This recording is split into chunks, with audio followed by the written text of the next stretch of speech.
I was already sliding my card back into my wallet when I noticed she'd gone quiet. Not just silent, absent. My wife had stepped a few meters away from the counter, phone pressed to her ear, her body turned just enough to block my view of her face. She nodded once. Then again. Her fingers tightened around the phone like it was holding her upright. I remember thinking how practiced she looked. That was when the elderly security guard cleared his throat behind me. "Sir," he said softly. Not the voice of a man enforcing rules. The voice of someone choosing his words carefully.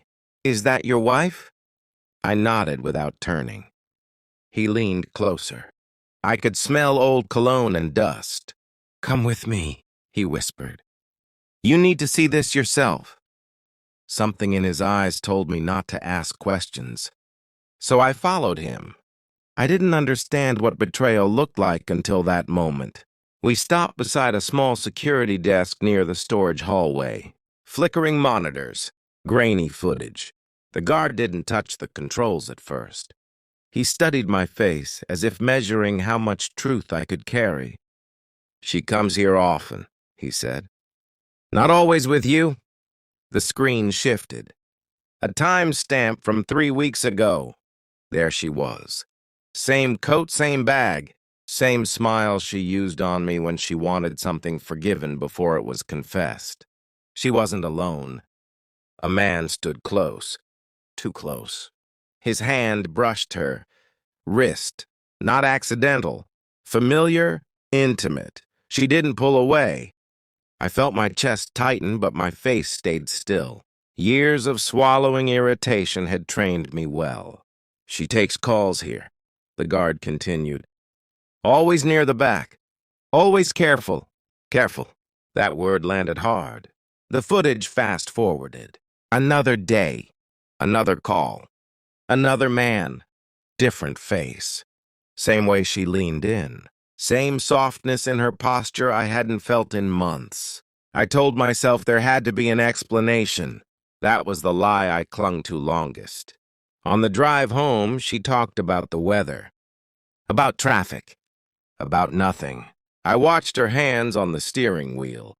Calm, steady. A woman with nothing to hide. That night I lay awake and listened to her breathe. I didn't confront her. I didn't accuse. I didn't cry. I planned. I started small. Phone records. Not hacked, requested. Shared account. Thousands of calls. One number stood out. Daily. Sometimes late. Sometimes during errands. I memorized it. Then I watched her. The way she tilted her phone away from me. The way her smile arrived half a second too late when I entered a room. The way she showered longer, dressed sharper, lived lighter. I followed once. Just once. I didn't need to see much. Her hand in his. Her laugh unguarded, real. She gave him the version of herself I thought I'd imagined. At home, she gave me efficiency. The truth arrived in an envelope. I didn't open it right away. I already knew what it would say. But knowing and seeing are different forms of damage. The investigator's report was clean, precise, dates, names, photos. One of them had been going on for over a year. I made coffee. Sat across from her at the kitchen table. "You ever feel like you're living two lives?" I asked. She looked up, confused, then wary. I slid the envelope across. Her hands shook as she opened it. Her breath caught. Her eyes darted from page to page like she could outrun the ink. She didn't deny it. That hurt more than any lie. "I was going to tell you," she said. "Too late." I nodded, calm, almost bored. "I know," I replied.